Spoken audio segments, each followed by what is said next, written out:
Muy buenas tardes, muchas gracias por acompañarnos en este workshop IB50K sobre formulación de planes de negocio de base tecnológica.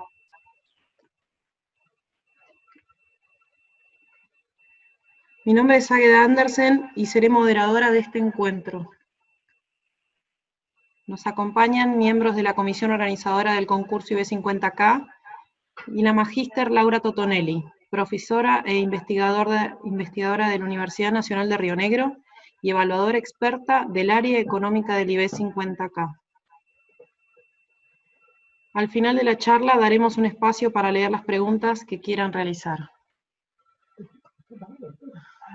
Los invitamos a presentarse en el espacio de mensajes y a realizar las consultas en el chat público. Y agreguen al final de la pregunta su nombre y apellido, por favor. Le damos la palabra a la doctora María Luz Martí Arena, secretaria de Vinculación e Innovación del Instituto Balseiro y coordinadora de la comisión organizadora del IB50K. Deja compartir pantalla. Hola. Hola, buenas tardes. Parece que hemos tenido algunas dificultades en ingreso, básicamente asociados a mi celular, porque no lograba apagar las dos funciones. Les agradezco muchísimo la participación en este evento y muy especialmente le agradezco a la magíster Laura Totonelli, que nos acompaña desde hace 10 ediciones en el concurso IB50K. Desde los inicios de esto, y además quiero hacer notar, porque aprendimos muchísimo de sus evaluaciones, porque siempre fueron y seguirán siendo, espero, de excelencia en cuanto a la minuciosidad en el análisis de proyectos. Yo un poco voy a hacer una presentación muy breve de qué se trata este concurso, y después Laura les dará mayores detalles sobre qué es un plan de negocios. Básicamente, como ven en mi presentación, aquí a la derecha ponemos una frase que, si quieren, es el sustento filosófico de por qué nos metemos a trabajar en esto. Estamos convencidos que el desarrollo es invención, que no se importa, que corresponde a una construcción colectiva basado en un modelo glocal, y no hay error de escritura, sustentado en la generación y gestión del conocimiento. ¿Qué queremos decir con esto? Básicamente que para que exista desarrollo, y a lo que nos jugamos es a un desarrollo que se base en la complejidad del conocimiento y en la gestión del conocimiento, en el cual estamos todos abocados, y básicamente el Instituto Balseiro lleva 65 años formando recurso humano en esa dirección. Ese desarrollo importa una decisión colectiva, no es algo que nos viene de arriba, no se importa, no lo podemos traer de otros lados, es una invención local y vinculado básicamente a una decisión de la comunidad en la cual estamos inmersos. Y básicamente esta historia de hablar de modelo glocal es porque cuando uno quiere generar conocimiento y quiere generar desarrollo en base a ese conocimiento, el modelo es global en cuanto a que la competencia es global, es que tenemos que llegar a cualquier lugar del mundo, porque básicamente somos competitivos para llegar a cualquier lugar del mundo, pero tiene que tener un enraizamiento local, por eso dice glocal. El enraizamiento local tiene que ver con que tenemos que ser capaces, o si quieren el desafío en el que nos vemos, es lograr desarrollo en el lugar donde estamos, con aportes de empleo, de recursos, etcétera, etcétera. Está genial que los chicos sean exitosos y que vuelen, pero el desafío es que logren enraizar por acá. Con ese objetivo, hace 10 ediciones y 12 años, allá en el 2009, se generó en el Instituto Balseiro, con el aporte en la organización de la Comisión Nacional de Energía Atómica y la Universidad Nacional de Cuyo, que es el entorno del Instituto Balseiro, el concurso IB50K. Este concurso básicamente es de planes de negocios de base tecnológica y reparte $50.000. Reparte en realidad, dicen las bases, todo lo que junta año a año. El monto total del concurso general anual se reparte un 60% al primer premio, un 30% al segundo y un 10% al tercero, cosa que definen todos los años el jurado del concurso. Este año nos acompañan básicamente varias empresas, Pan American Energy, el Grupo San Cristóbal, Techin, que nos acompaña desde hace 10 años, la empresa Siemens, INVAP, Santander, Conuar, Aluar, la Fundación Balseiro, que es quien administra todos los recursos, y la Asociación de Exalumnos del Instituto Balseiro, que muchísimas veces colabora con los evaluadores, algunas veces también ha hecho aportes monetarios. En línea con esta historia de que el desarrollo es una construcción colectiva, y más cuando queremos trabajar con desarrollo basado en conocimiento, todos los años, amén de el pozo del IB 50K, se promueven, se generan, se gestionan, se trabajan premios especiales. Este año, todos los años lo repetimos lo mismo, porque este año superamos el año pasado, este año creo que tenemos 16 premios especiales, que vienen de distintas instituciones. El Grupo San Cristóbal pone $10.000 a un premio en salud. El mejor proyecto vinculado a resolver las problemáticas asociadas a la pandemia se lleva $10.000. Hay otros $10.000 en inteligencia artificial, ambos financiados por el Grupo San Cristóbal. El BID, en coordinación con la Fundación Bariloche, ofrece $5.000 al mejor proyecto asociado a cambio climático y eficiencia energética. El INTA, que nos acompaña desde el año 2012, ofrece $3.000 al mejor proyecto en biotecnología. La empresa ITEC, que es una conjunción de YPF y CONICET, ofrecen premios al mejor proyecto en tecnología energética, en mentoramiento, en uso de equipamiento de ITEC. La aceleradora del litoral, en conjunto con la Universidad del Litoral, ofrecen algo que dimos en llamar hace bastante tiempo la cumponera del litoral, que son servicios especializados en temáticas de patentes, en asesoramiento legal, en formulación de proyectos. La Universidad Nacional de Entre Ríos por primera vez se suma al IB 50K y ofrece premios en horas de mentoría, en horas de laboratorio, en horas de centro de cómputos y en prototipado rápido al mejor proyecto en el área de bioenergía y bioinformática. La Universidad Nacional de Quilmes el año pasado nos movió los sesos pensando en que ofrece un premio para innovación, para tecnologías en música y arte, el mix entre tecnologías aplicadas a música y arte, y ofrecen horas de mentoría para mejorar ese proyecto. El CONICET, por varios años consecutivos, y ayer tuvimos el honor de hacer el anuncio de este premio junto con la presidenta del CONICET, ofrece $3.000 al proyecto que responda a una demanda de mayor impacto en la sociedad. La gente de ADIMRA nos acompaña hace muchos años premiando al mejor proyecto en el sector metalmecánico con vouchers, con un apoyo de vouchers, con mentoría, con vinculación con los distintos empresarios metalmecánicos. Este año por primera vez se suma una provincia, la provincia de Santa Fe aporta $165.000, o lo que sería $2.500, al mejor proyecto asociado a impacto en la cadena agroindustrial y agroalimentaria, poniendo como restricción que tengan mayoría de santafesinos, es decir, buscando incentivar a los jóvenes santafesinos a que participen en el IB 50K. La empresa Pan American Energy, que además este año se ha constituido el que mayor aporte monetario está haciendo al pozo, ofrece un mentoreo para ponerse en marcha al mejor aporte para el desarrollo del país. Digital House, con un curso en la temática de marketing, la gente de la Universidad de Itela con un taller de emprendedorismo, el Banco Santander con un pase directo al concurso del Santander Río, y la UCA en un posgrado en desarrollo gerencial. Todavía estamos negociando con CITES, que nos ha acompañado durante bastante tiempo, el mentoreo de una semana. Hasta ahí, ¿cuáles son los premios del concurso IB 50K? La única restricción que tiene el concurso para participar es que quienes participan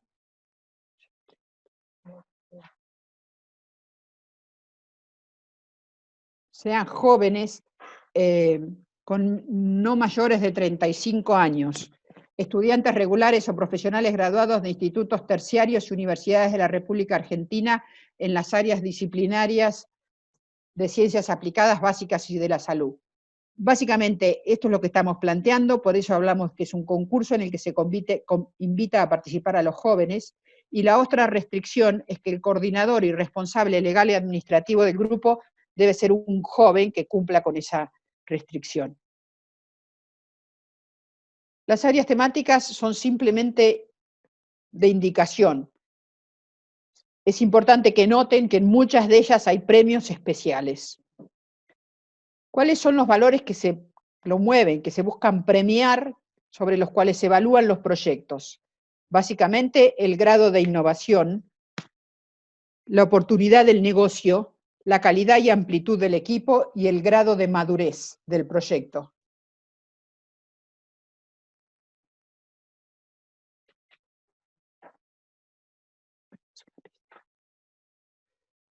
Todos los grupos participantes reciben de los evaluadores el dictamen, reciben lo que dos expertos, uno vinculado a los negocios y otro vinculado a la expertise tecnológica, opinan sobre el proyecto.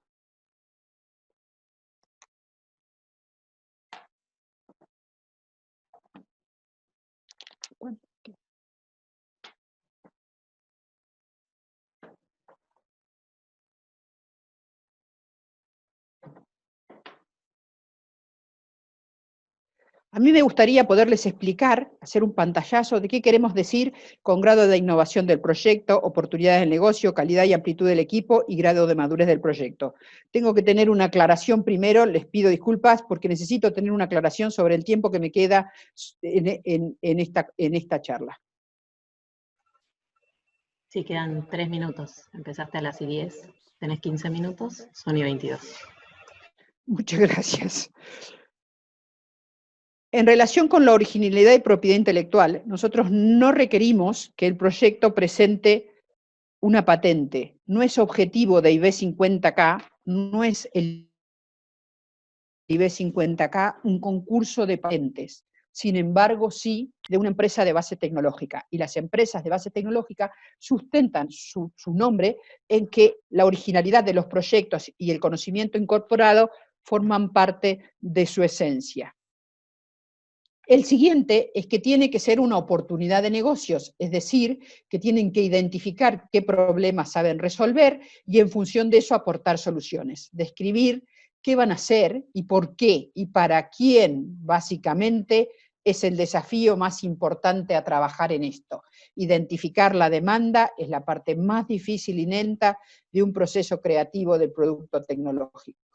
La siguiente hito sobre el cual le pedimos a los evaluadores que expliquen es el equipo, porque básicamente la aventura de las empresas de alta tecnología, a mi entender, cualquier actividad de la vida, es un deporte de equipo, pero en este caso en particular, armar el equipo e identificar competencias y habilidades forma parte de la evaluación del concurso. Por último, el siguiente punto, si quieren, el cuarto de los ítems sobre los que se evalúa el concurso, sobre lo que buscamos para premiar y para caracterizar IB 50K, o los proyectos que son ganadores del IB 50K, tienen que ver con el grado de madurez. Técnicamente, uno habla ahí en términos de algo que se llama nivel de madurez tecnológico. Y esa madurez tecnológico es como una escalera que uno podría hacerle pensar equivocadamente que esto es un proceso lineal, muy lejos está de serlo así, es algo que va y viene, que se incrementa y que se modifica, y que el conocimiento se va imbrincando y complejizando, pero en esta historia de entenderlo, es que es como una escalera en la cual uno se puede subir en la investigación básica, que empezó por curiosidad y que está tratando de generar conocimiento completamente nuevo, después va a la investigación aplicada, al desarrollo tecnológico, desarrollo de producto, y entra en producción. Uno puede haberse subido en esta escalera en cualquier escalón. Muchas veces caracterizamos al concurso IB 50K como un proyecto, como de proyectos científicos. La realidad está buenísimo y efectivamente hemos premiado a lo largo de los 10 años muchos proyectos que están en el estadio de investigación básica. Ahora bien, no solamente se tienen que subir en el primer escalón para poder participar del IB 50K. Son proyectos tecnológicos a distintos niveles. Terminando y dándole la apertura entonces a Laura, a la magíster Laura Totonelli, el desafío es escribir planes de negocios de base tecnológica, y seguramente Laura les va a poder explicar muchísimo mejor que este resumen que yo he hecho hasta ahora, de qué se trata un plan de negocios de base tecnológica. Hola Laura, y gracias por acompañarnos. Muchas gracias María Luz. Ahora la magíster Laura Totonelli, como dijo María Luz, evaluadora experta del IB 50K, que nos viene acompañando desde hace varios años, brindará claves para la formulación de planes de negocio de base tecnológica. Ahí te habilito, Laura, el micrófono.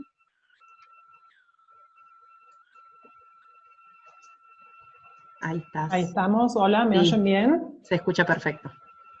Buenísimo. Bueno, voy a saludarlos en primer lugar. Muchísimas gracias por la invitación nuevamente del Instituto Balseiro. Siempre es un placer poder colaborar. Son muchos años de venir trabajando, así que bueno, los siento a todo el equipo como amigos y amigas muy queridos, así que estoy muy contenta de poder estar aquí. Bueno, y para continuar entonces con el desarrollo del tema previsto para hoy, voy a hacer una presentación, a ver si me estaría funcionando.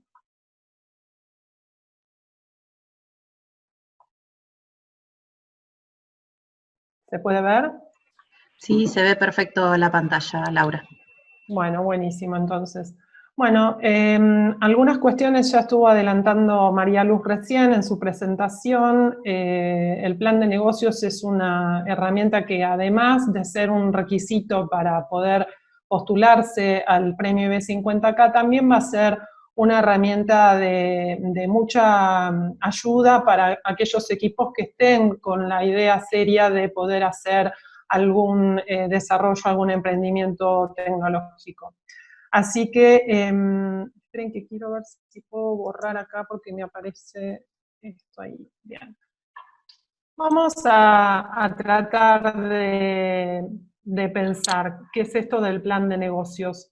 Y voy a tratar de llevarlos a un lugar lindo. Imaginen que se acabó la pandemia.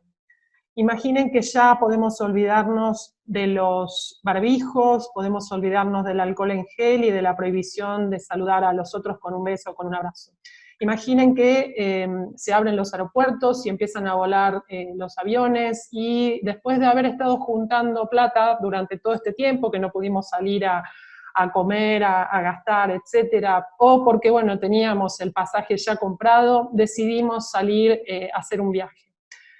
¿A quiénes de ustedes se les ocurriría meter 4 pilchas a la valija, el cepillo de dientes y el traje de baño, que nunca falte, e irse rápidamente al aeropuerto? Probablemente no a muchos, a lo mejor todos tendríamos ganas de poder encarar un viaje, pero nadie lo haría de una manera tan intempestiva como para salir corriendo a tomar el primer avión, el primer vuelo, y ir a un destino sin haber hecho una mínima indagación. ¿Qué quiero decir con esto? Quiero decir que si estamos planificando hacer un viaje, si estamos pensando en conocer algún destino nuevo, seguramente vamos a tratar de leer un poco, primero vamos a necesitar información como para poder tomar alguna decisión, decir, bueno, a qué lugar queremos ir, qué tipo de visita nos interesaría hacer, y a partir de ahí empezaríamos a planificar de alguna manera cuáles van a ser los distintos pasos, si vamos a alquilar un departamento o vamos a parar en hotel, qué tipo de ropa tenemos que llevar según el tipo de viaje que vayamos a hacer. En definitiva, para cualquier tipo de actividad se hace al comienzo una actividad de planeamiento. Y el plan de negocios en ese sentido también es una actividad de planeamiento, es un ejercicio de planeamiento estratégico concretamente que permite a quienes están formulando ese plan de negocios poder tener una idea mucho más acabada de cómo puede, para el cual están pensando o el cual están queriendo implementar. El plan de negocios es una herramienta de planificación, y esto implica que va a terminar siendo trasladado, siendo materializado en la confección de un documento, ¿sí? Ese documento, ese escrito que ustedes armen, va a tener múltiples utilidades y muchos usos. En este caso, bueno, lo vamos a presentar para acceder a la postulación del IBE 50K, pero además nos va a servir también como para poder retratar de manera completa y de manera exhaustiva el proyecto en una forma global. Es decir, sentarnos a pensar antes de empezar a gastar plata, antes de empezar a comprar máquinas, antes de empezar a contratar gente. Tener el plan de negocios nos va a ser de mucha utilidad como para poder imaginar los distintos aspectos que involucran a este negocio. Y en ese sentido, bueno, también tener ese documento es de alguna manera una garantía hacia terceros de que nosotros hemos hecho alguna clase de análisis, hemos tratado de interpretar información del mercado, hemos tratado de recolectar datos respecto al tipo de negocios que queremos llevar adelante. Entonces, bueno, también el plan de negocios va a terminar siendo el resultado de todo un proceso de indagación, de cuestionamiento y de búsqueda de documentación y de información en el mercado. Bien, en este caso les estoy presentando cuáles son las 4 grandes áreas, a mi juicio, que están involucradas en el contenido obligatorio que requiere el IBE 50K.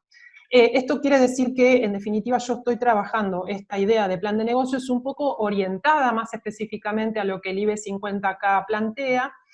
Si bien ustedes pueden llegar a encontrar en Internet, en general hay muchísimas herramientas para poder ver cómo armar ese plan de negocios, pero bueno, me pareció importante tratar de traer una propuesta que se adecue exactamente a lo que van a necesitar trabajar si van a postularse entonces a este premio. Así que bueno, elegí de los distintos contenidos obligatorios que plantea el IBE 50K, los agrupé en estas 4 áreas de trabajo. En primer lugar, lo que yo llamé la tecnoidea, que viene a ser, digamos, el espacio en donde cada uno de los que postulan el plan de negocios va a tener que encontrar la descripción y poder hacer una identificación de cuáles son efectivamente las condiciones de originalidad de la propuesta de innovación tecnológica, que como dijo María Luz, es una condición excluyente que debería estar expresada en el plan de negocios, el grado de madurez del proyecto, el tema de estudio de patentes, el análisis FODA, análisis de fortalezas, oportunidades, debilidades y amenazas, perdón. Eso sería, digamos, una de las partes que deberían estar dentro, sí o sí, del plan de negocios.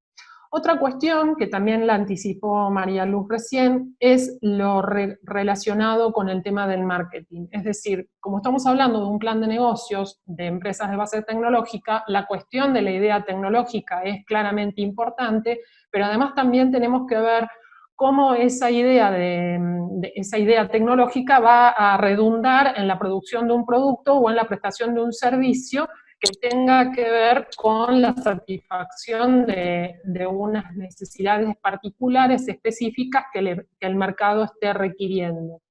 Así que en ese sentido, los puntos que van a tener que desarrollar tienen que ver con la oportunidad de negocios que el desarrollo representa. Y esto también es una condición excluyente dentro de lo que plantea el concurso. Por otro lado, van a tener que avanzar en la descripción de productos y servicios, van a tener que hacer un análisis de la competencia y hablar también de los mercados objetivos. Ahora, un poco de todas estas ideas que estoy planteando de una manera sintética en esta primera parte, las vamos a ir abriendo un poco más a medida que avance en mi presentación. Bueno, y nos quedan los últimos 2 grandes capítulos. Uno tiene que ver con la cuestión financiera y de operación. En este caso, bueno, me pareció importante subsumir en esta especie de capítulo todo lo vinculado al análisis financiero y al análisis también de la puesta en marcha, de cómo va a ser el proceso productivo para poder llevar adelante la configuración, el diseño, la configuración, el desarrollo y la instancia de operaciones cuando la idea ya esté madura como para poder salir al mercado. Así que bueno, ahí tenemos distintos requerimientos por parte del concurso. Debe establecerse el presupuesto necesario para poner el producto o servicio en el mercado. Se debe presentar un análisis económico y financiero, esto es un flujo de caja y el análisis de la rentabilidad del proyecto en el tiempo. También es importante agregar un cronograma de ejecución e inversión del proyecto y por último incorporar a todo lo que tiene que ver con análisis de proveedores. En este caso, bueno, según sea la idea que ustedes van a desarrollar, claramente también van a tener que incluir el capítulo de fabricación o de prestación de servicio que sea necesario de acuerdo a la idea que vayan a desarrollar. Por último, no menos importante, por las razones que explicaba recién María Luz, está la configuración del equipo de trabajo, el área de recursos humanos. Porque, como se dijo anteriormente, no se puede desarrollar un proyecto de esta naturaleza si no se configura específicamente un equipo a tal fin. Así que, bueno, en ese sentido, el programa del IB 50K va a evaluar la calidad y amplitud del equipo, es decir, que estén cubiertos todos los roles que se necesitan en el contexto del plan de negocios, y va a ser importante que se agregue el currículum vitae de cada uno de los integrantes del equipo. ¿Vamos bien hasta aquí? Sí, sí, vamos perfecto. Bueno, perfecto. Bien, y relacionado con la cuestión de la madurez tecnológica del producto, asociado un poco a esto que mencionaba María Luz anteriormente en relación a los distintos estadios por los cuales pueden ir avanzando los proyectos, es importante tener en cuenta que recién en los dos últimos niveles de TRL es donde estamos en estadios de productos comercializables, es decir, que están en condiciones de poder salir al mercado porque ya hablamos de sistemas que están probados y que están en condiciones de poder pasar a un proceso de fabricación o de prestación de servicios especificado. Así que bueno, una de las cuestiones que ustedes van a tener que identificar muy claramente y justificar el porqué es justamente en este camino del desarrollo de la madurez tecnológica del proyecto, en dónde está parado el producto o servicio que ustedes piensan llevar adelante. Esto es importantísimo para poder imaginar los que estamos evaluando después el proyecto, cuáles son los distintos pasos que van a seguir, porque claramente no va a ser lo mismo un proyecto que está en los primeros estadios a uno que está, por ejemplo, en un TRL7, que está como al borde de poder salir al mercado. Así que para los evaluadores esto es sumamente relevante, poder tener idea de dónde está efectivamente en este momento la idea de negocios o la idea de producto. Otra cuestión importante tiene que ver con la determinación del mercado. Yo acá, bueno, traje algunas cuestiones más vinculadas con hablar del producto. Cada vez que hablo de producto también estoy hablando de servicios, obviamente. Y por otro lado, la cuestión de los clientes. Así que bueno, en relación al producto, es importante que ustedes entiendan que no hablamos en sí de la importancia de un determinado producto, sino que el plan de negocio tiene que dar idea de modelo de negocios. Es decir, los productos pueden cambiarse, alterarse, pueden copiarse, pueden clonarse, pueden transformarse. Es decir, el producto no es en sí la esencia, sino que el modelo de negocios, es decir, el modelo que incluye la consideración de ese producto, más la vinculación de ese producto a un determinado mercado y a unas determinadas condiciones de operación, la que le va a dar la idea, digamos, de interés o la idea de ser una gran idea justamente a ese desarrollo que ustedes vayan avanzando o que vayan pensando.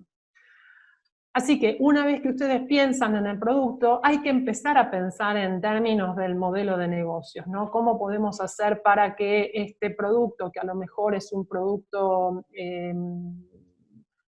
que no genera, digamos, ninguna diferencia respecto de lo que tiene otro proveedor, posiblemente existan vueltas que podamos darle a ese proyecto para que a partir del modelo de negocios pueda haber un componente de diferenciación interesante. Por otro lado, también es importante que ustedes en el plan de negocios discutan los riesgos del modelo de negocios. Esto es, que se anticipen de alguna manera a las objeciones que los evaluadores vamos a plantearles. Seguramente los planes de negocios vienen casi siempre planteados en términos muy optimistas, y lo que los evaluadores vamos a estar mirando es si ustedes efectivamente conocen el mercado, conocen porque han investigado, han indagado, tienen información concreta, o si simplemente están enamorados del producto o del proyecto, porque no es lo mismo, ¿no? Uno puede como emprendedor estar enamorado del producto o del proyecto, pero también tenés que tener la información y el conocimiento necesario como para poder saber dónde van a estar las fallas, cuáles pueden ser los problemas que se pueden llegar a presentar. Así que en ese sentido, no tengan miedo de plantear las objeciones o de tratar de anticiparse a las objeciones que vamos a poder plantear los evaluadores cuando nos toque leer el desarrollo. Bien, otra cuestión súper importante es conocer a la competencia. Y cuando hablo de términos de conocimiento de la competencia, me parece que sería importante que pensemos en términos de productos sustitutos y también en términos de productos complementarios. Es decir, que tengamos como una mirada de competencia bien amplia. Competencia puede haber como distintos niveles para poder entenderlo. Podemos pensar que la competencia es quien fabrica lo mismo que fabrico yo. Podemos decir que competencia es quien satisface la misma necesidad del producto, que satisface el producto que yo fabrico, ¿se entiende la diferencia? No hablo de producto, sino de necesidad. Y después también podríamos pensar en términos mucho más amplios y más difíciles también de manejar, cuando hablamos de conocer a la competencia en términos de aquellos que venden propuestas que están, digamos, en un valor similar, ¿no? Bueno, las dos primeras dimensiones de la competencia que les mencioné me parece que son importantes para tenerlas presentes. Y esto de los productos sustitutos y los productos complementarios, que vienen un poco de la teoría económica clásica, el producto sustituto es aquel que a medida que el precio de un producto A aumenta también el consumo del producto B, ¿no? Si aumenta, por ejemplo, el precio del café, dejamos de tomar café y pasamos a tomar más mate o a tomar más té. Bueno, estos son los productos que sustituyo, en los cuales entonces el consumo de uno aumenta a medida que aumenta el precio del otro. Y en el caso de los complementarios hablamos de bienes que de alguna manera se consumen en conjunto. Por ejemplo, el clásico ejemplo son los automóviles y las ruedas, los neumáticos, ¿sí? Va a ser muy difícil que si hay una caída en la venta de los de automóviles, del mercado automotor, se demuestre una gran alza en el mercado de la producción de ruedas. Entonces, bueno, tener en cuenta un poco estas cuestiones. Casi siempre es muy gracioso, porque a veces pasa que me toca por ahí charlar con algún emprendedor o hablar con algún estudiante que está queriendo desarrollar alguna idea de negocios en particular, y plantean el tema. Bueno, yo siempre les pregunto, bueno, ¿y cuál es tu competencia? No tengo competencia porque mi producto es nuevo. Siempre hay alguna competencia. Los invito a que traten de indagar en profundidad quiénes son los que están fabricando cosas parecidas a las que nosotros estamos ofreciendo. Y a partir de que ustedes identifican a la competencia, van a poder también encontrar más fácilmente cuáles son las herramientas de diferenciación, ¿no? Entonces, bueno, desde ese lugar me parece que les va a ayudar a poder trabajar en esto de la diferenciación del producto. Otra cuestión importante y que después va a tener un correlato cuando vayamos a la parte de la presupuestación, del análisis financiero, tiene que ver con la política de precios, descuentos y bonificaciones.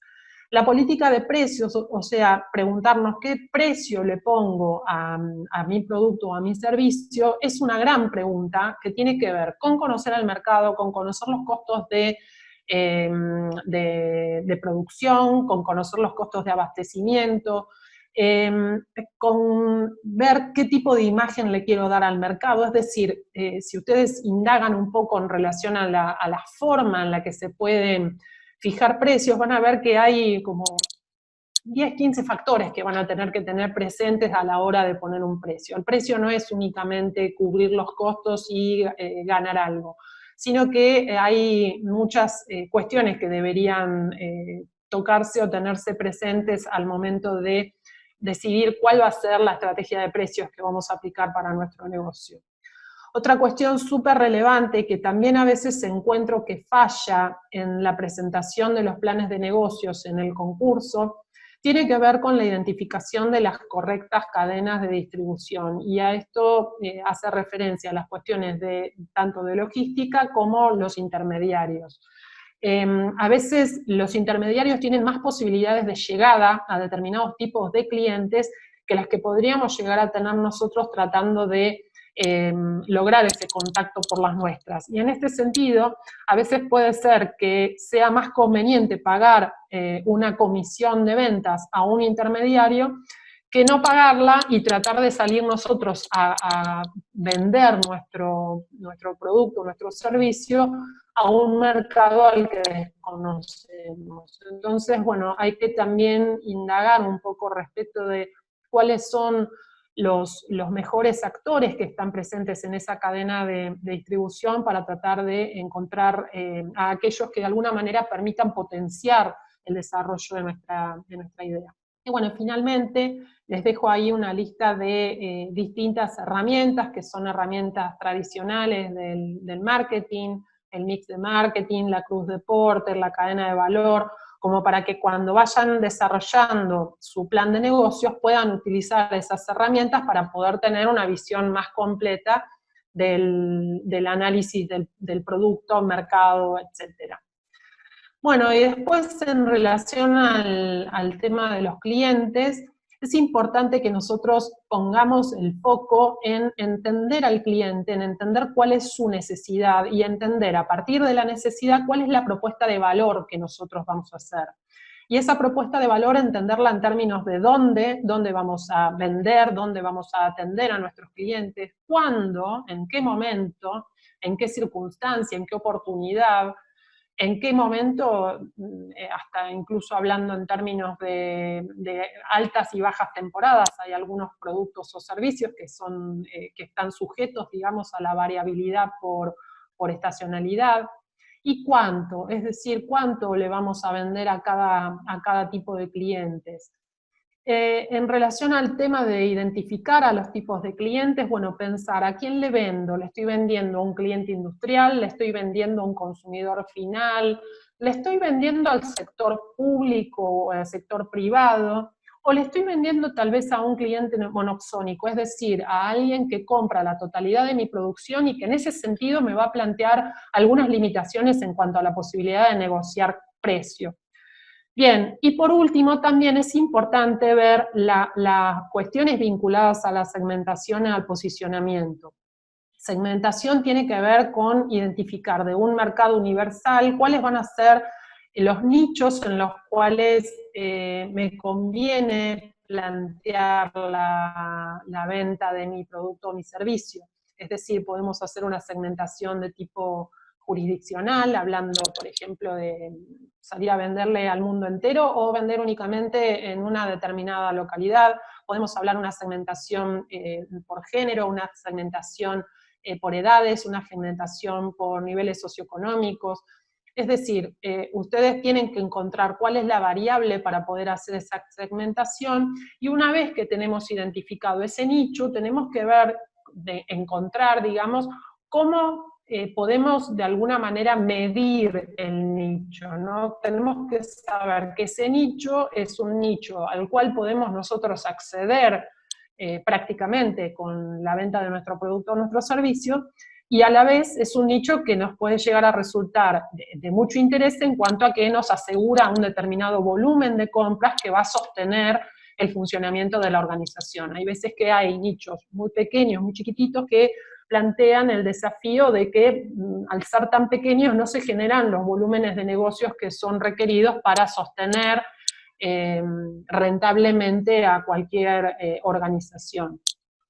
También las cuestiones vinculadas al posicionamiento. El posicionamiento va a tener que ver ahí un poco más tal vez con la cuestión de la identificación de la marca, los canales de publicidad y de comunicación en definitiva con el cliente. Segmentación y posicionamiento dan de alguna manera una identificación de un nicho específico, y a la vez es el lugar que necesitamos indagar, entender bien para poder medirlo, para poder después ir al financiero y hacer nuestros números y ver si nos funciona bien. Voy a pasar a hablar ahora del equipo de trabajo. Otra de las cuestiones que se ve mucho en la evaluación de los planes de negocios es que a veces no están adecuadamente balanceadas los distintos perfiles que tienen que estar presentes en un desarrollo de una empresa de base tecnológica. ¿Por qué? Normalmente, ¿se acuerdan cuando mostré al comienzo la diapositiva con el camino donde les decía, bueno, ¿dónde está tu idea a nivel de TRL? Lo que pasa con los TRL es que a medida que vamos avanzando por esa ruta de los TRL, nos vamos a encontrar con que también van cambiando de alguna manera los actores. Es decir, al comienzo de los primeros estadios del nivel de desarrollo, vamos a ver que la cuestión tecnológica o técnica es la que tiene una posición mucho más dominante, porque se trata de aprender de diseñar un producto o un servicio nuevo, de fabricarlo, de resolver un montón de cuestiones técnicas que aparecen en el camino, mientras que a medida que nos vamos acercando hacia los últimos pasos de los TRL, estadios 7, 8 y 9, ahí vamos a tener la implicancia de que van a empezar a aparecer otros actores que antes no habían tenido, digamos, tanta participación. Y ahí incluyo yo al manager o al líder, al CEO de la organización, es decir, la persona que toma las decisiones con una visión estratégica de largo plazo y de largo alcance en el contexto de la organización. Pero también es importante que a ese manager y a las personas o al equipo que está conformando el área técnico-tecnológica se sumen también especialistas o personas que tengan una visión, una perspectiva desde el punto de vista comercial, es decir, que estén con los ojos del cliente dentro del contexto de la organización, y por otro lado, quienes estén manejando la cuestión financiera.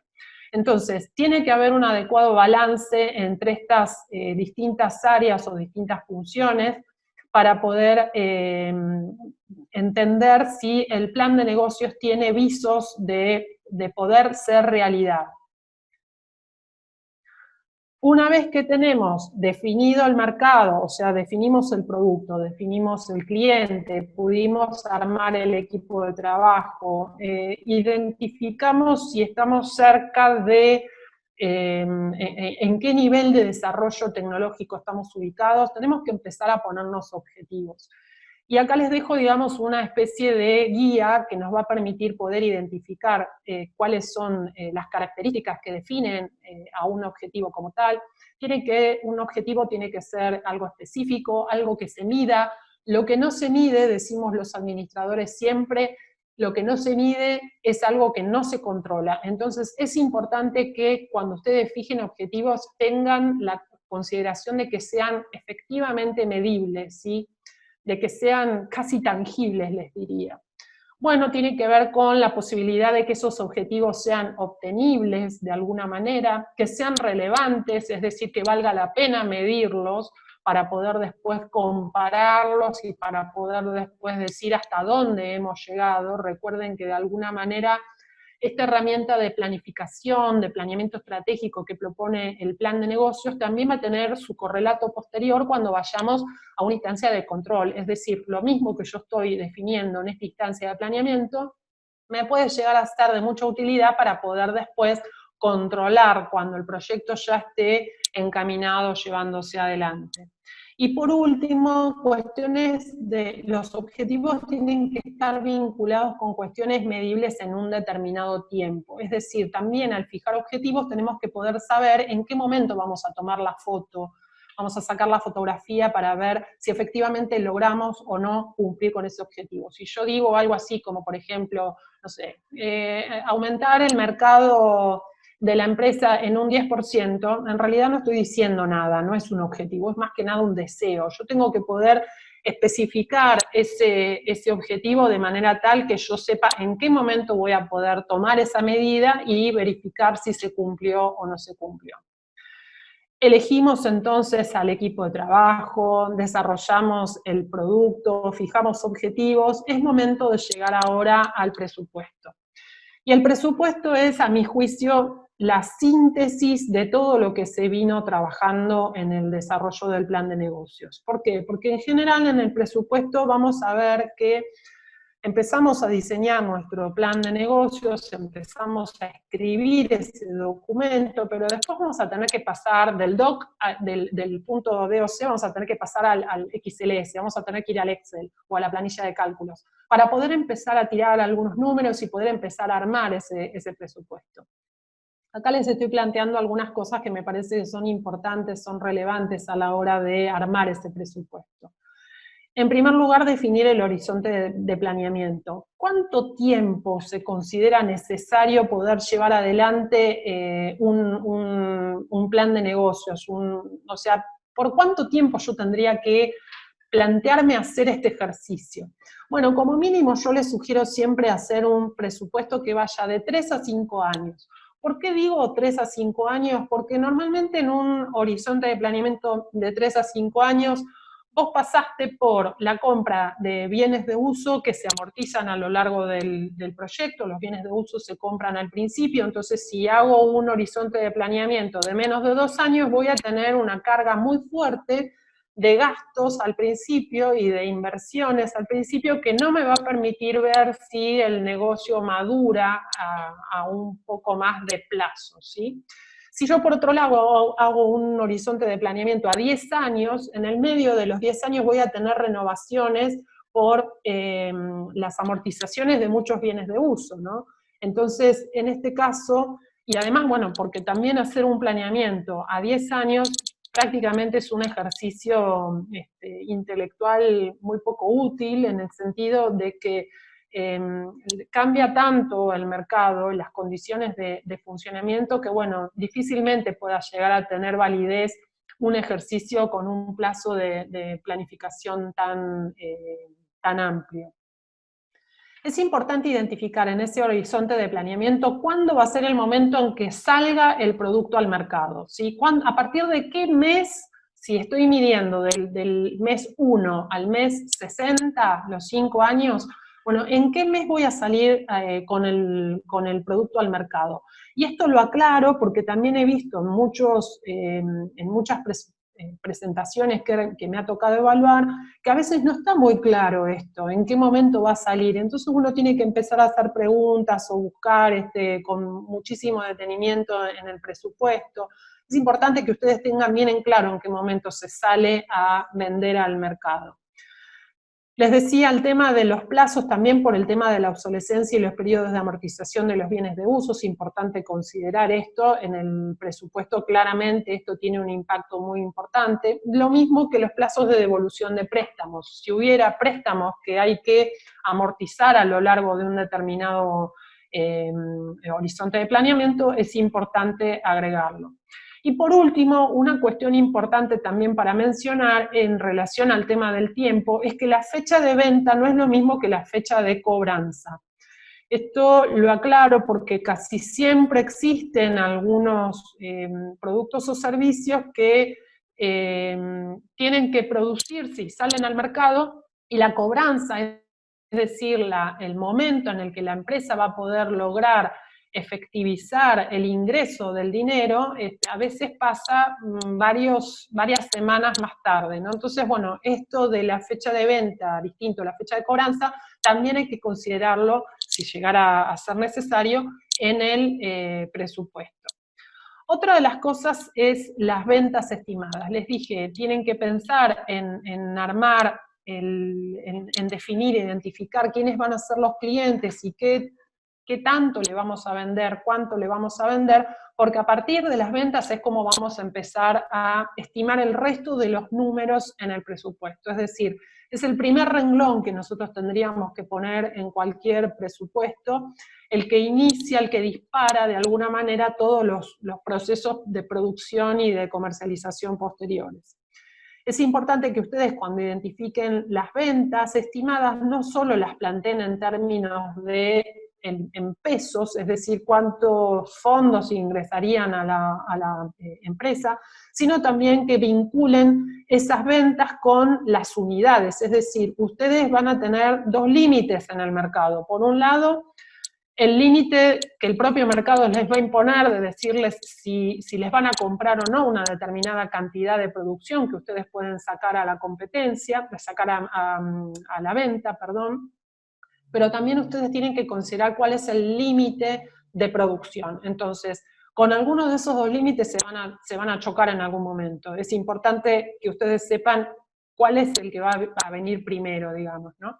Entonces, por eso les digo que acá es importante vincular esto de las ventas con el plan de operaciones, porque no es lo mismo las ventas estimadas que las capacidades operativas o que las posibilidades de vacío de mercado que ofrezca, digamos, el conjunto, el colectivo de clientes. Bueno, también tenemos que tener en cuenta a la hora de armar el presupuesto el análisis de proveedores. El área técnica seguro va a tener en cuenta al proveedor desde el punto de vista de la calidad, desde el punto de vista del tiempo de abastecimiento. Nosotros tenemos que prestar atención en este caso, en este capítulo, al tema del costo de compra, es decir, muchas veces un peso ahorrado en el costo de producción tiene un leverage, un impacto mucho mayor, un apalancamiento, decimos, mucho mayor que un peso cobrado de más en el precio. Entonces, es muy importante prestar muchísima atención al costo de producción.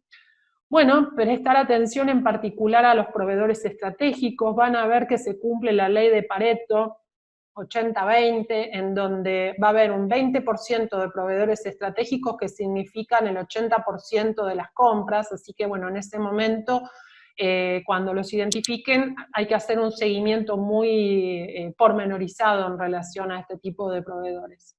Y también identificar si hay proveedores monopólicos, porque aquí una vez más, al igual que en el caso del cliente monopsónico, las dificultades están en poder negociar los precios. Bueno, y en este caso la última cuestión que tenemos que considerar al momento de hacer el cierre de nuestro presupuesto es hacer un análisis económico-financiero, es decir, verificar el flujo de caja, es decir, cómo se va a financiar la organización, y también hacer los análisis de rentabilidad clásicos, que son el VAR, el TIR y el periodo de repago. Bueno, 5 claves, digamos, como 5 consejos importantes para hacer una especie de síntesis de lo que hablamos hasta acá. Pensar en la necesidad del cliente, siempre pensar el diseño del producto o el diseño de la prestación de servicios a partir de la consideración de qué es lo que el cliente busca o qué es lo que el cliente necesita y cómo yo le doy valor a partir de mi propuesta de negocios. Respaldar con datos, es importante que ustedes los datos que vayan recolectando en sus investigaciones, en sus indagaciones, en la búsqueda de poder comprender el mercado, de poder comprender cómo opera el producto o servicio en esas posibilidades, tiene que haber datos y ustedes van a tener que dejar constancia de los datos, ¿no? Porque si no, a los evaluadores también se nos hace muchas veces difícil poder hacer el seguimiento porque no sabemos de dónde salieron los datos que los participantes están indicando. Otra de las cuestiones que me parece que es interesante es tratar de hacer un cuestionamiento tipo Pestel en el proyecto. Y esto tiene que ver con cuestionar desde un punto de vista político, económico, social, tecnológico, ambiental, la E por environment, ambiental y legal. Es decir, tratar de atravesar el plan de negocios a partir de estas 6 visiones distintas, para asegurarse, al atravesar el plan de negocios por todos estos filtros, nos vamos a asegurar de que, bueno, que efectivamente satisface condiciones políticas, económicas, etcétera, para que de alguna manera nos dé una idea de ser un proyecto sustentable, un proyecto sólido, ¿verdad?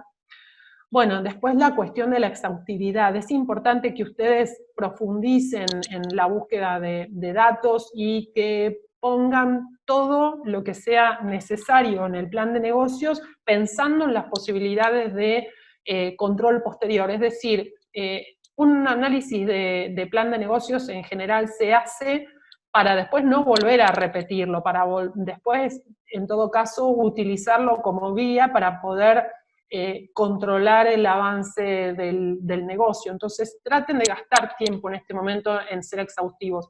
Por otro lado, si la idea de negocios es sólida o es buena, una vez que ustedes reciben también de parte de los evaluadores nuestra visión de su plan de negocio, los vamos a ayudar a que obviamente puedan mejorar mucho más la visión del negocio. Y bueno, y es clave también la cuestión de hacer los números, de poder llevar adelante el análisis económico-financiero. Yo estoy segura que cuando ustedes empiecen a hacer el presupuesto y tengan que poner números en las distintas filas, esto los va a ayudar justamente también a ser más exhaustivos en la planificación. Bueno, ya llegando, digamos, a la parte final de mi presentación, algunas señales de peligro que es importante tener presente. En primer lugar, el peligro vinculado con la propia convicción de que mi proyecto, mi producto es lo mejor que hay, estoy enamorado, me encanta, esto tiene muchas posibilidades de poder salir al mercado. Bueno, hay que ser sinceros, traten de no engañarse en relación a las posibilidades de crecimiento, valorando de una manera adecuada, de una manera razonable, las reales posibilidades de crecimiento del negocio. Por otro lado, van a encontrarse con situaciones en las cuales pueden llegar a aparecer equivocaciones. Las equivocaciones son siempre caminos de aprendizaje, así que si hay equivocaciones en ese sentido, me parece que está bueno equivocarse para poder aprender y para poder entonces ganar en resiliencia y en experiencia. Piensen en la pandemia como un ejemplo de un auténtico cisne negro en términos de Taleb, pensando la pandemia como algo que aparentemente todo el mundo sabía que se venía una enfermedad tipo gripe, según estuve leyendo por muchos lugares, pero nadie se imaginó que iba a tener todas estas consecuencias, ¿no? Y bueno, piensen que también a los proyectos de negocios les pueden caer pandemias específicas, puede haber situaciones del contexto que plantean riesgos y plantean circunstancias difíciles, y bueno, y en ese sentido me parece que la perspectiva es entender que el cambio va a ser lo único permanente de aquí en adelante, ¿no? Y en ese sentido lo que tenemos que hacer es tener una actitud abierta, proactiva, para poder tratar de anticiparnos al cambio y de flexibilizarnos, nada más y nada menos. Bueno, y como cierre, les dejo esta frase. La idea tecnológica, la idea de innovación que ustedes vayan a presentar en este plan de negocios, está bien, pero no es lo único. Esa idea tiene que tener, digamos, una posibilidad de poder convertirse en realidad. Así que, bueno, no se trata únicamente de tener esa idea, sino también ver de qué forma convertimos a esa idea en realidad. Bueno, muchísimas gracias, yo llegué hasta aquí, así que quedo abierta, digamos, a las posibles preguntas que hayan podido aparecer. Gracias, Laura. Acá acaba de escribir Alejandra, que consulta, que está en el punto 1 de TRL2, Todavía no realizó la prueba de concepto y consulta específicamente cómo hace el presupuesto si no tiene conocimiento sobre el costo del proceso de escalado y productivo. Bueno, es una pregunta compleja. Vas a tener que hacer alguna estimación, Alejandra, porque creo que voy a dejar de compartir acá, porque me parece que ya estamos, así puedo dar las preguntas en el chat. Alguna clase de estimación, Alejandra, vas a tener que poder llevar adelante. Está bien, posiblemente no pienses el presupuesto desde el punto de vista de llegar al mercado con demasiado nivel de detalle, pero algunas observaciones y algunos análisis en relación a tu estimación, tu mejor estimación. Mira, había un gerente financiero en una empresa en la que yo trabajaba que siempre me decía: el renglón no hay que dejarlo vacío, el renglón hay que completarlo con alguna estimación. Se van a encontrar montones de veces que no van a tener la información precisa, no va a estar la posta disponible para poder completar el plan de negocios todo el tiempo. Pero sí tienen que tratar de imaginar, de hacer algún supuesto y de fundamentar ese supuesto, ¿sí? Eso es importante. ¿Alguna otra pregunta, alguien que hayas detectado? No estamos recibiendo. Sí, acá Matías Robador pregunta en privado, ¿podría explicar brevemente los análisis de rentabilidad? ¿A dónde consultar más información? Los análisis de rentabilidad, bueno, tendríamos que ver algún manual de matemática financiera, de administración financiera.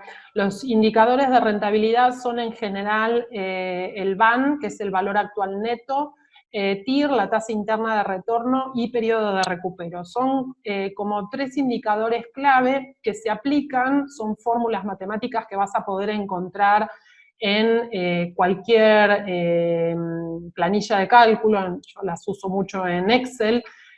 Para poder utilizar esas fórmulas, lo que va a requerir el Excel es que vos le informes cuál es el número final, digamos, al cierre de un determinado periodo. Por ejemplo, si tenemos un análisis de 12 meses, ¿no?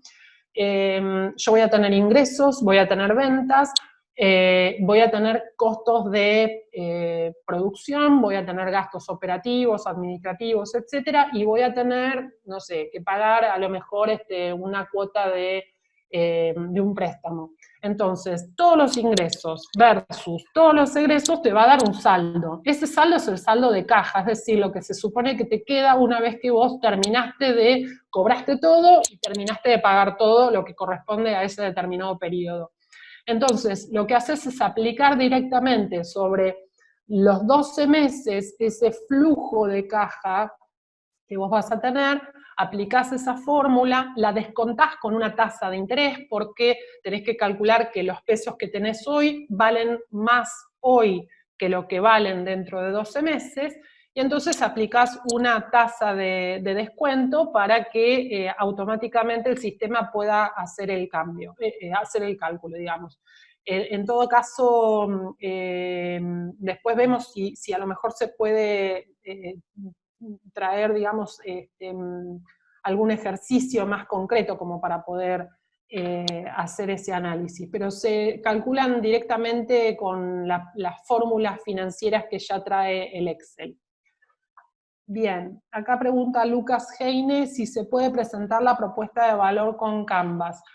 Mira, Lucas, la propuesta de valor puede ser presentada con Canvas. Me parece que es una herramienta muy útil porque en una sola hoja de papel vos podés tener toda la idea, pero el concurso pide la presentación de un plan de negocios. Es decir, a esa presentación de la propuesta de valor con Canvas, vos igualmente vas a tener que desarrollarla más en detalle para poder cumplir con la expectativa del concurso, digamos.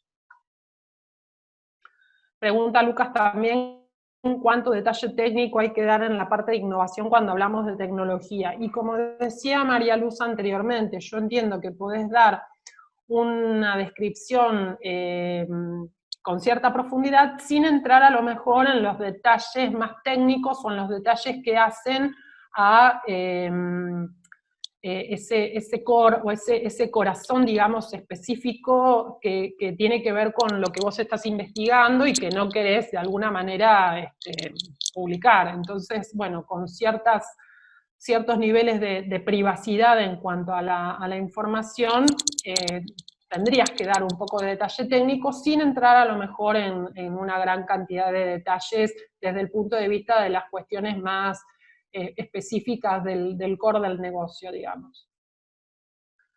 ¿Cómo se ajustan los números con la inflación? ¿Alguna buena práctica? Bueno, Catherine, acá dos cuestiones.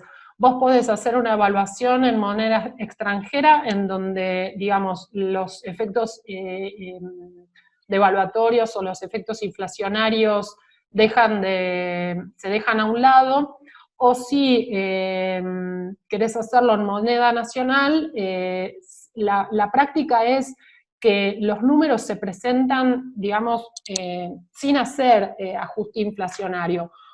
O sea, haces con valores actuales, con valores corrientes, o si no, después podés poner en algún lugar de tu planilla de cálculos algunas hipótesis en relación a la inflación, y entonces sobre esa hipótesis vos decís, bueno, yo calculo que voy a tener una inflación de un X% por año, podés agregar, digamos, la consideración de esa inflación y ver cómo se inflan todos los precios a partir de ese componente de inflación que vos estás pensando. Yo me imagino que además, si vos hablás de inflación, vas a tener seguramente más inflación a nivel de materiales e insumos que a nivel de masa salarial posiblemente. Entonces, bueno, también vas a tener que ver si vale la pena jugar con esto de la inflación, como con 2 o 3 tipos de inflaciones según sea el rubro que vos estás pretendiendo, digamos, desarrollar, ¿no? Yo quería, perdón Laura, quería hacer una aclaración simplemente respecto a la pregunta anterior, porque como nosotros les explicamos al inicio, todos los proyectos de IB50 acá tienen 2 evaluadores, un evaluador económico y un evaluador técnico.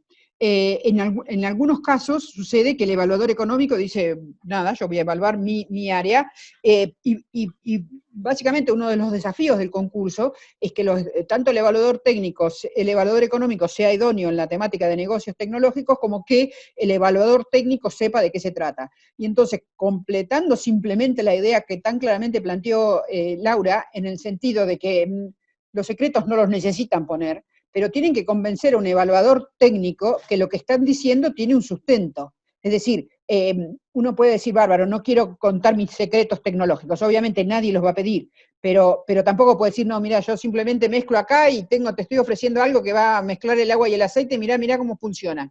La realidad es que tiene que haber algún tipo de detalle técnico para convencer a un experto en el tema sin que hagan falta definir los secretos de patentes, ¿sí?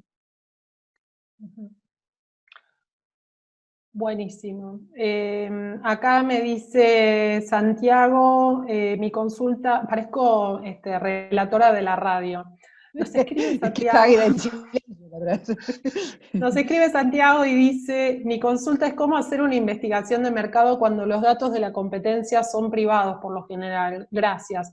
Y bueno, y acá es donde hay que armarse de mucha creatividad para ver de dónde sacamos los datos, porque es el problema con el cual nos encontramos en todas las disciplinas, digamos, y en todas las áreas. Cada vez que queremos hacer alguna planificación que tiene que ver con mercado, ver de dónde sacamos. Yo utilizo mucho las bases de información públicas, y después uno puede llevar adelante algunas indagaciones, puede hacer consultas a proveedores, puede hacer consultas, o sea, tratar de buscar información a lo mejor indirecta, ¿no? A lo mejor el que está vendiendo un determinado producto no te lo va a decir en el momento, pero sí podés conseguir alguna información por parte del proveedor, del que le provee. Hay que tratar de ver de qué lugar se puede conseguir la información. y cuando no tengan la información, no tengan miedo de poner, esta es una estimación porque resultó imposible conseguir información por tal y tal motivo, porque eso también es importante para los evaluadores. Saber que a lo mejor una determinada info resulta ser muy difícil de poder conseguirse y resulta que es vital para poder entender cómo cierra una determinada idea de negocios. En general nos encontramos con eso, con que cuando hay dificultades para poder para poder conseguir la información directa, hay que tratar de buscar fuentes indirectas de información. No te estoy contestando demasiado, pero bueno.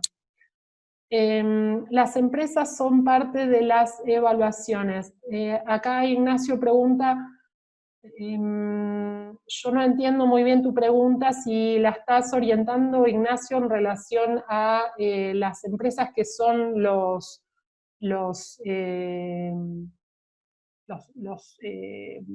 quienes están proveyendo de fondos al premio. No entiendo si te referís a eso. Sí, los que apoyan. No, ¿querés vos, María Luz, explicar quiénes somos los evaluadores? Ahí voy. ¿Para qué tengo que hacer dar esto? Ahí está.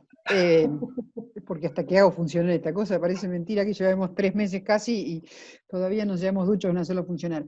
En general no, en todos los casos, los que ponen plata no participan del jurado. O sea, esta historia de que el que pone la plata pone las reglas, no es la realidad en este concurso. Ni siquiera los que ponen premios especiales participan en la evaluación. El otro día, de hecho, tuvimos una charla bastante interesante con la gente del CONICET, cuando planteaba el proyecto, dice, qué bueno, el directorio del CONICET. Nosotros dijimos, no, lamentablemente no. Lo que nosotros le pedimos a cada uno de los que ponen premios especiales, qué características, con qué características ellos quieren que se dé el premio. Y tenemos que ser muy precisos en describirlas, pero el que definen los premios son en realidad el jurado. Esto me da posibilidades de hacer una introducción a algo que teníamos que haber contado hoy y a mí no me daba el tiempo, así que simplemente me parece muy importante que ustedes sepan cómo se lleva adelante el proceso de selección de los finalistas en el caso del concurso IB50K. Básicamente, de lo cual viene participando Laura, tiene que ver con la evaluación que se realiza en primer momento, ¿sí? Que tiene, el primer proceso se realiza evaluando por expertos, como les decía, enviando evaluadores en tecnología y negocios, y se definen en función de esos criterios, se les pregunta a los evaluadores qué opinan sobre, o que tienen que calificar el grado de innovación, la oportunidad del negocio, la calidad, amplitud del equipo y el grado de madurez. Es decir, todo el proceso de análisis técnico y económico del proceso se hace externo, y se hace así gracias a que hay evaluadores que en forma voluntaria participan todos los años de esto. Con los resultados que vienen de una calificación del evaluador económico y del evaluador técnico, simplemente se hace un promedio pesado, o sea, un promedio simple, ¿sí? Y entonces se califica la parte de la parte técnica y la parte económica y se saca un promedio de esas dos cosas. Y la selección de los finalistas simplemente se ponen en orden, es decir, 1, 2, 3, 4, 5, bueno, 5 son los finalistas. Si este empate que se está viendo entre el cuarto y el quinto acá sucediese entre el quinto y el sexto, quiere decir que ese año los finalistas del IB50 acá, en vez de ser 5, son 6. Es decir, primera tarea, el análisis de evaluadores expertos en la parte técnica y en la parte económica se realiza afuera de la institución con personas que trabajan ad honorem. El siguiente punto es que se define un jurado, ¿sí? Y ese jurado es lo que nosotros llamamos gran jurado, que es presidido por el director del Instituto Balseiro, en el que participan 2 o 3 empresarios de lo mejor nivel que encontremos año a año, alguien del sistema financiero y algún partícipe en las universidades, en las áreas de vinculación, es decir, como un vedor del resto de las universidades, y es el jurado. Es como que uno se imagina que arriba de la mesa del jurado pone todo el trabajo del año, pone todos los premios, el pozo del concurso, los premios especiales, y el jurado en forma inapelable, y en donde la organización lo único que hace es servir el café, aunque les suene loco, nuestro único rol es servir el café y pasarles el acta al final, el jurado define quiénes son los ganadores del concurso, es decir, los que lograron llegar a esa primera, pasaron de esa primera selección de 5 o 6, esos son los que van a recibir los $50.000 del pozo, y además todos los premios especiales que están en concurso. Es loco porque algunas veces el jurado nos ha dicho, y miren, en vez de dar primero, segundo y tercero, pongan junto la plata del primero y el segundo, divídanlo por 2, dejen vacante el segundo y pongan un tercero. Otro dice, no, vamos a empatar el segundo y el tercero. O sea, nada, han hecho cualquier tipo de arreglos en el sentido de que justamente lo que les pasa, y siempre los comentarios son más o menos así, las pueden escuchar en las distintas videos que hay por ahí, que se sorprenden de la calidad de los proyectos, que se sorprenden lo que tienen entre manos, y el desafío que tienen es cómo hacen para ayudarlos. Y entonces ven que hay una distribución de premios y que buscan que a uno le toque del pozo, al otro le toquen los premios especiales, pero no hay ninguna injerencia, ni de los que ponen plata, ni de los que ponen premios especiales, ni de ninguna autoridad, ni de nadie de las comisiones organizadoras que participen en la definición de los premios. Bien, hay una pregunta de Lucas GN, que quedó una pregunta 4, era si se debe presentar el flujo en dólares antes de pasar a la pregunta de Ignacio Quinta.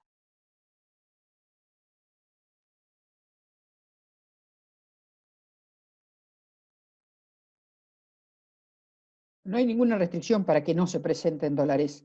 No está escrito en ninguna parte de las bases. No sé si están Santiago y Natalia por ahí. No sé qué contestar a eso. No, Ni siquiera lo escrito. hemos considerado nunca en las bases. No sé qué opinás, Laura. No encuentro, es dificilísimo. Básicamente el premio se da en dólares porque Sí. un poco tiene que ver con los montos, porque básicamente algunos de los que nos hemos dedicado a presentar proyectos o buscar fondos para proyectos tecnológicos ha sido simple plantearlo en términos de dólares, pero no creo que, yo no lo pondría como restricción, pero No. nada. No, me parece que es importante, yo creo que además, tratándose de empresas que están buscando desarrollar productos y proyectos tecnológicos, que a veces son dependientes de insumos que vienen importados, el hecho de plantear, digamos, el plan de negocios en dólares me parece que es como que cae de maduro, digamos, ¿no? En esos casos.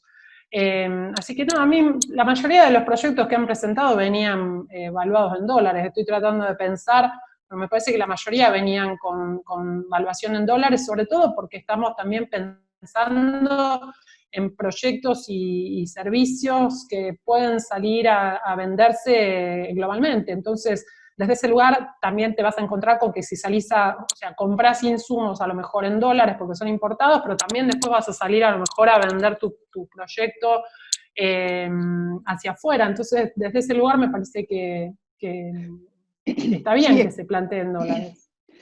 nada, relacionándolo con la pregunta anterior, esto que vos decís que algunas veces han ido en dólares, yo soy la responsable de la distribución de los proyectos, de tratar de analizar quiénes son los necesarios, los técnicos necesarios, los evaluadores que hacen falta para cada proyecto, pero normalmente analizamos eso a partir del elevator pitch y de los detalles que encontramos al inicio.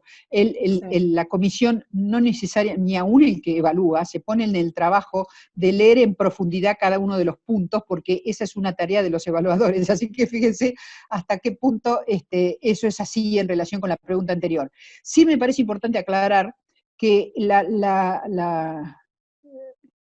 en esta historia del enraizamiento local, que hace unos años se discutió el tema de que hay muchos jóvenes que están haciendo sus maestrías, en particular acá en Bariloche, en el Instituto Balseiro, hay chicos que están haciendo sus doctorados, son becarios, están haciendo sus maestrías o doctorados en Balseiro, y entonces en algún momento cuando recién iniciamos poníamos que tenía que ser ciudadano argentino.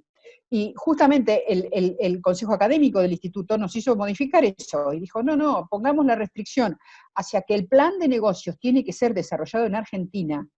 No sé si lo ponemos en dólares o en lo que ustedes quieran, pero el desafío es que sea desarrollado en Argentina, y no importa si los chicos están estudiando y se formaron o vienen de otro lado.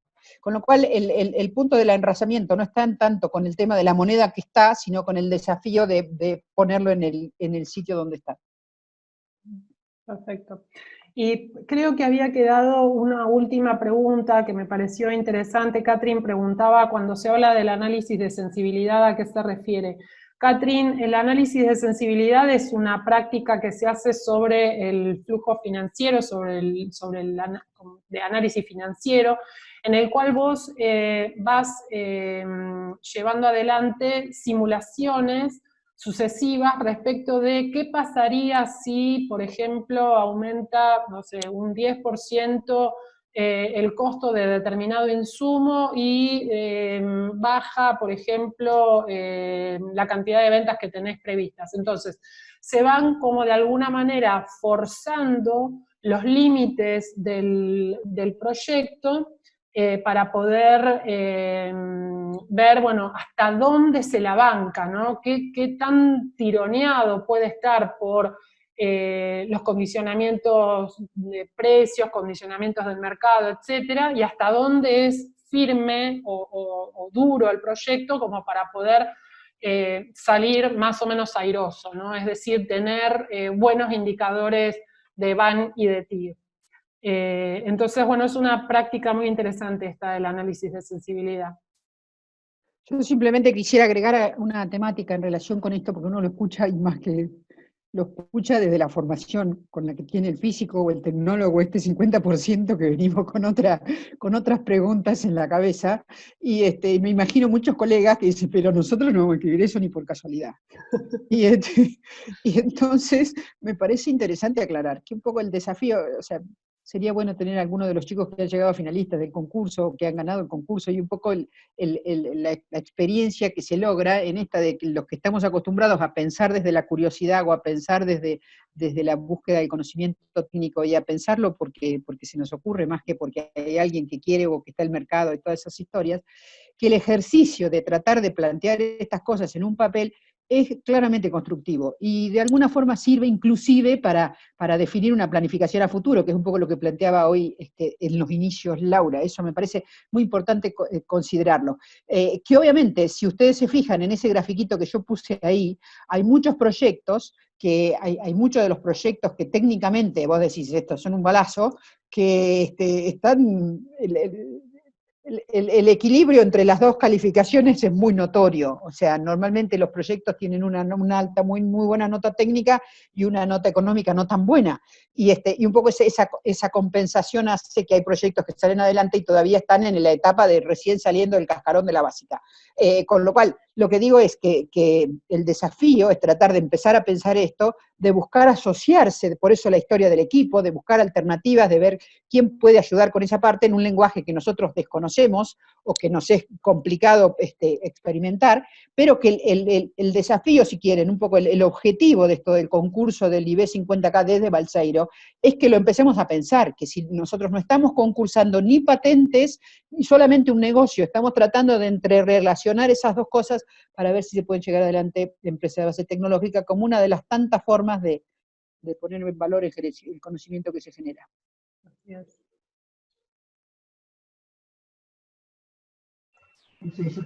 No te corté.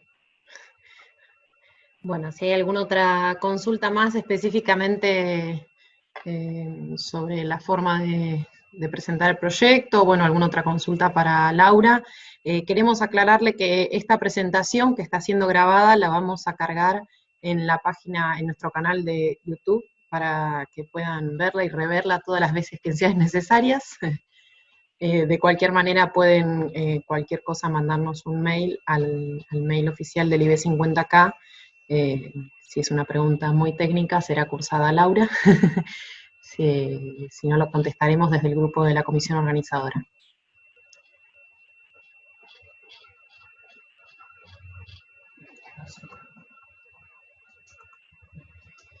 A continuación y de forma breve vamos a pedirle a Natalia y a la ingeniera Natalia Cuello y al magíster Santiago Enríquez, miembros de la comisión organizadora, que nos brinden información para la postulación del concurso. Hola, muy buenas tardes. ¿Se escucha bien, Águeda? Sí, se escucha perfecto. Bueno, buenas tardes a todos. Muchas gracias por participar. Bueno, quería sumar algo más al comentario que hizo María Luz finalmente sobre esto de los desafíos de hacer un plan de negocios, y es que miren en las redes o en el canal de YouTube nuestro que hay videos de muchos finalistas comentando, a veces muy graciosamente, de cómo que tengo que escribir un plan de negocios. Hay lindas experiencias que se cuentan en los videos, y de hecho el año pasado estuvo en la charla que hicimos de manera presencial de plan de negocios, que estuvo Laura también. Hubo una finalista que contó su experiencia y estuvo muy interesante, así que bueno, invitarlos a que miren esos videos.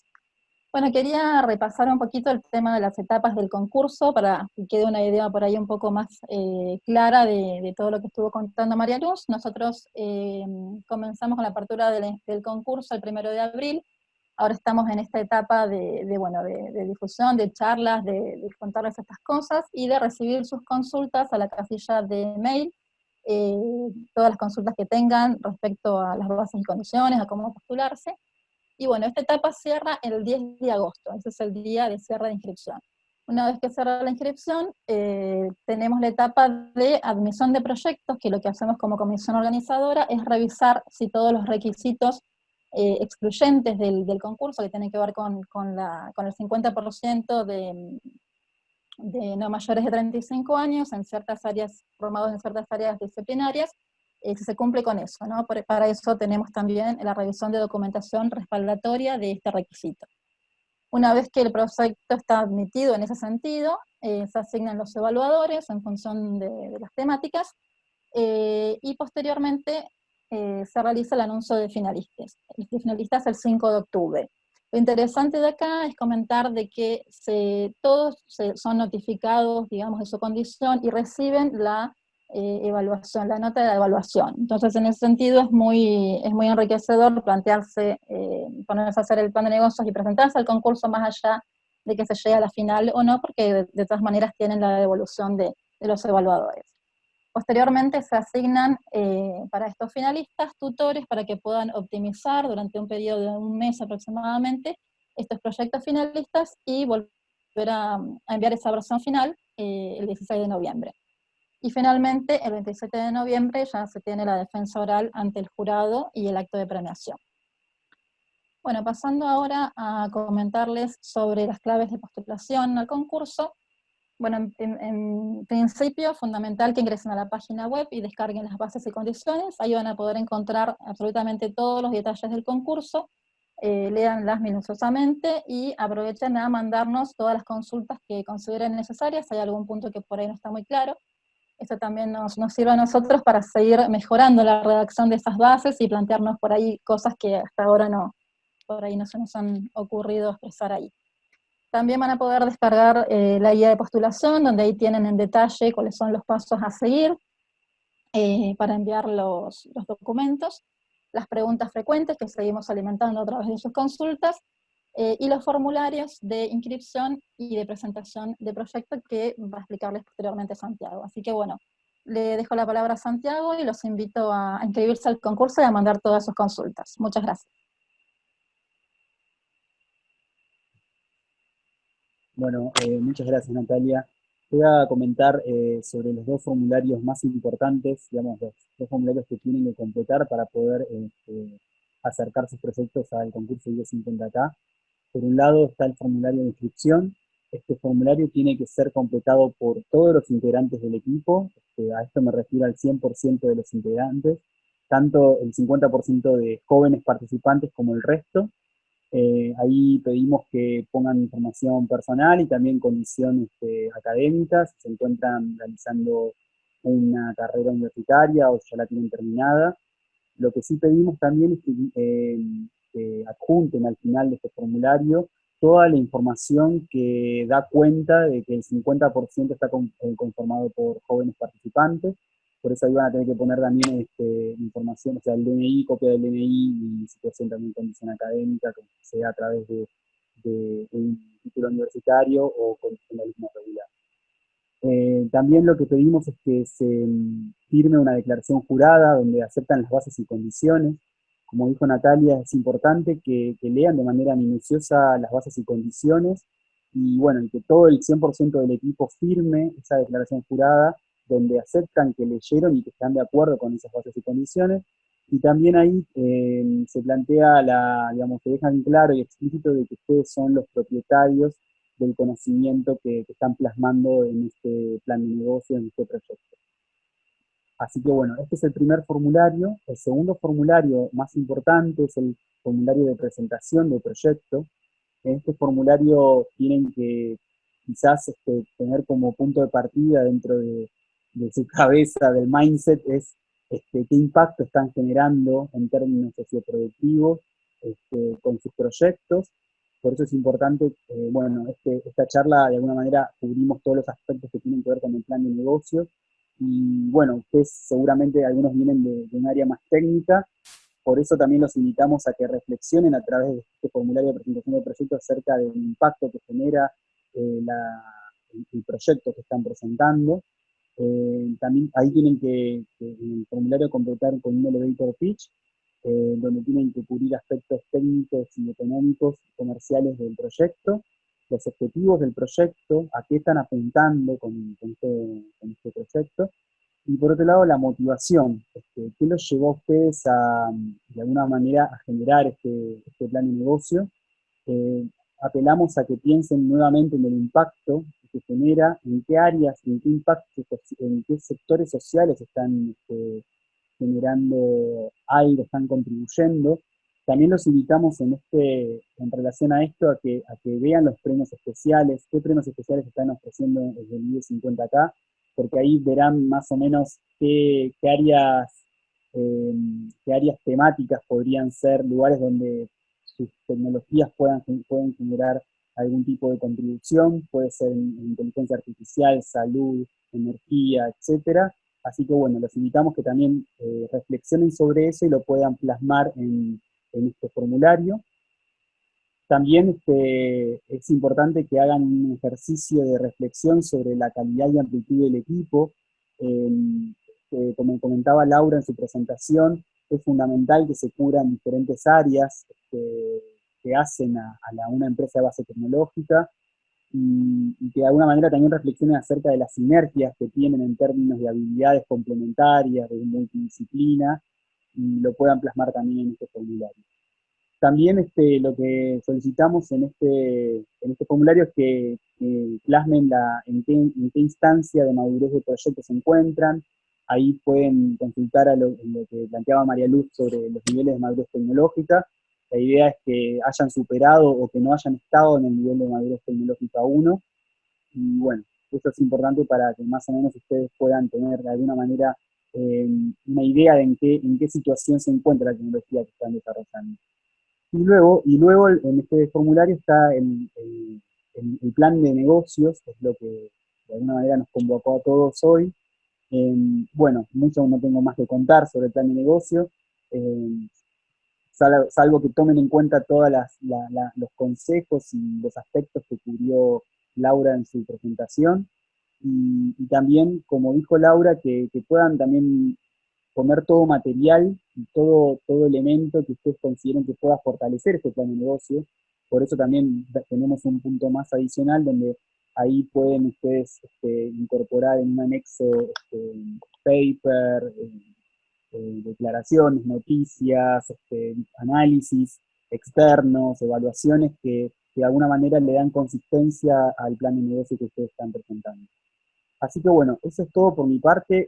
Los invitamos a que cualquier consulta que tengan se comuniquen por nuestro mail, y bueno, nos quedan un par de reuniones más, así que bueno, los esperamos si ustedes tienen alguna consulta específica a que se sumen en las próximas reuniones.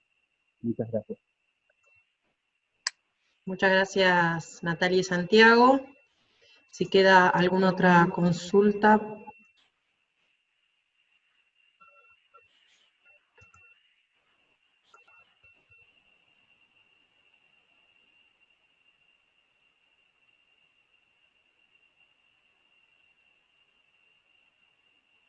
Bueno, les agradezco. Primero quiero agradecer muy especialmente a la magíster Laura Totonelli por su brillante presentación, que creo que va a ser muy consultada en función de las preguntas que tenemos acá, y sin lugar a duda para poder ayudar a los distintos interesados en presentar este tipo de planes de negocios.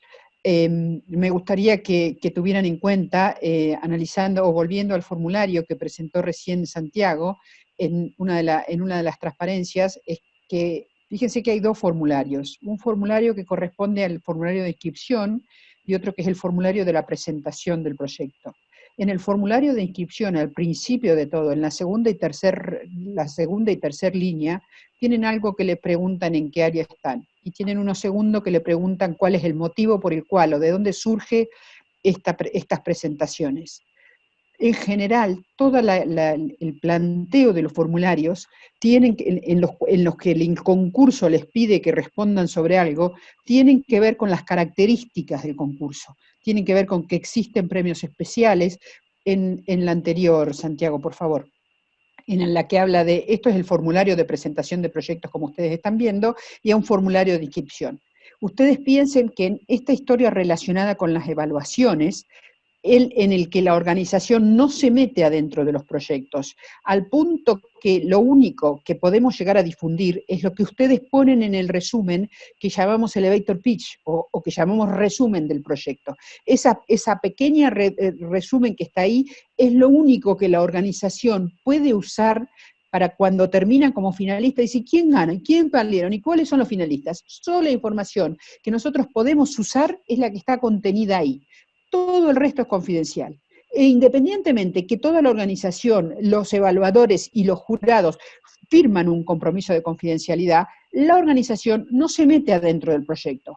Por eso es muy importante que cuando llenan en este primer formulario de inscripción, que es lo que es claramente de documentación de primer análisis, esté claro cuál es el título del proyecto, cuál es el área temática que están pensando, habiendo leído los premios especiales. Si ustedes saben que hay un premio especial que tiene que ver con el área de metalmecánica, y ustedes le pegan en el poste, o sea, capaz que la disciplina de ninguno de ustedes es metalmecánica, pero el proyecto en sí tiene impacto o es de interés para las fábricas que tienen que ver con metalmecánica, pónganlo ahí. No es necesario que pongan una única área, tienen que estar pensando en hacia dónde esto se va a aplicar. Y por otro lado, el siguiente punto que tiene que ver con la motivación del desarrollo, piensen que hay un premio específico de CONICET de $3.000 para aquellos proyectos que responden a una demanda de la sociedad o de mayor impacto hacia la sociedad. Es distinto un proyecto que es previsto por el que viene a demandar, que es un proyecto que sale desde el laboratorio porque estaba trabajando en algo y está buscando una aplicación. Entonces es importante que se tomen 2 minutos y lo pongan claramente ahí. No es que vayan a quedar afuera si llegan a finalistas y resulta que hay algo para premiar y el área se ve claramente que el proyecto es premiable, pero ayuda muchísimo a la organización a que eso esté claramente escrito. Simplemente, hecha esa aclaración y agradeciéndole a Laura básicamente la charla, nada.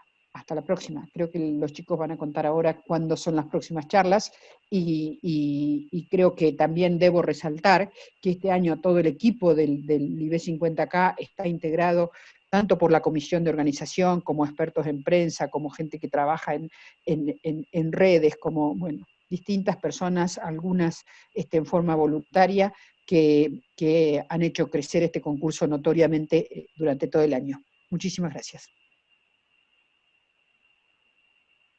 Yo quería aprovechar este minutito para saludar, para agradecer a todos y bueno, quedo a disposición si hay consultas o inquietudes, las pueden canalizar a través del Instituto Balseiro, de los organizadores, y puedo ofrecerme a responder como siempre lo hago. Muchas gracias.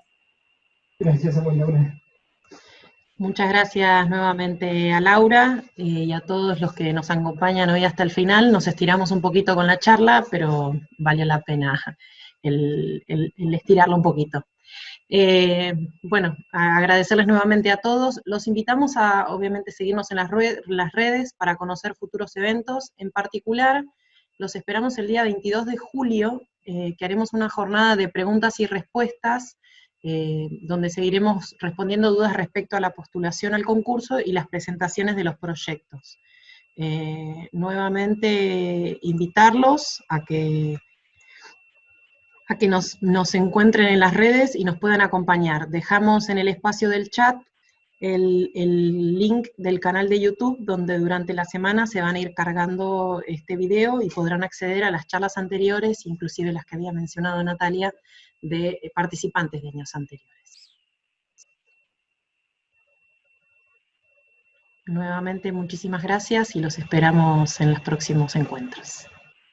Hasta luego. Muchas gracias. Nos vemos la próxima. Hasta luego. Gracias, hasta luego.